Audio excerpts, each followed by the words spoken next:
Mr. 8, can you guess what my favorite thing to do is? Tell me, Peter, please. Nope. You've got to guess. Okay. Is it to sleep? Nope. Is it to eat? Nope. Is it to hop? No. Is it to read? Yes, you guessed it. Reading is my very, very favorite thing. Mine too, Bunny. Why is it yours? Because, Mr. 8, reading is like playing a movie inside my brain. Can we read now? Please, please? The Tale of Tom Kitten. Once upon a time, there were 3 little kittens, and their names were Mittens, Tom Kitten, and Moppet. They had dear little fur coats of their own, and they tumbled about the doorstep and played in the dust. But one day their mother, Mrs. Tabitha Twitchit, expected friends to tea, so she fetched the kittens indoors to wash and dress them before the fine company arrived. First, she scrubbed their faces. This one is Moppet. Then she brushed their fur. This one is Mittens. Then she combed their tails and whiskers. This is Tom Kitten. Tom was very naughty, and he scratched. Mrs. Tabitha dressed Moppet and Mittens in clean pinafores and tuckers, and then she took all sorts of elegant, uncomfortable clothes out of a chest of drawers in order to dress up her son, Thomas. Tom Kitten was very fat, and he had grown. Several buttons burst off. His mother sewed them on again. When the 3 kittens were ready, Mrs. Tabitha unwisely turned them out into the garden to be out of the way while she made hot, buttered toast. "Now keep your frocks clean, children. You must walk on your hind legs. Keep away from the dirty ash pit and from Sally Henny Penny and from the pigsty and the puddle ducks." Moppet and Mittens walked down the garden path unsteadily. Presently they trod upon their pinafores and fell on their noses. When they stood up, there were several green smears.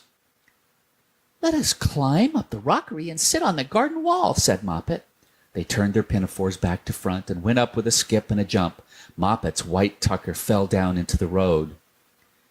Tom Kitten was quite unable to jump when walking upon his hind legs in trousers. He came up the rockery by degrees, breaking the ferns and shedding buttons right and left. He was all in pieces when he reached the top of the wall. Moppet and Mittens tried to pull him together. His hat fell off, and the rest of his buttons burst. While they were in difficulties, there was a pit-pat, paddle-pat, and the 3 puddle ducks came along the hard high road, marching one behind the other, and doing the goose step. Pit-pat, paddle-pat, pit-pat, waddle-pat. They stopped and stood in a row and stared up at the kittens. They had very small eyes and looked surprised. Then the 2 duckbirds, Rebecca and Jemima Puddle Duck, picked up the hat and tucker and put them on. Mittens laughed so that she fell off the wall. Moppet and Tom descended after her. The pinafores and all the rest of Tom's clothes came off on the way down. "Come, Mr. Drake Puddle Duck," said Moppet. "Come and help us to dress him. Come and button up Tom." Mr. Drake Puddle Duck advanced in a slow sideways manner and picked up the various articles. But he put them on himself. They fitted him even worse than Tom Kitten. "It is a very fine morning," said Mr. Drake Puddle Duck.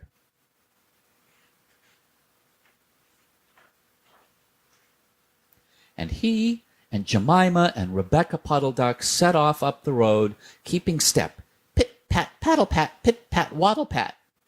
Then Tabitha Twitchit came down the garden and found her kittens on the wall with no clothes on.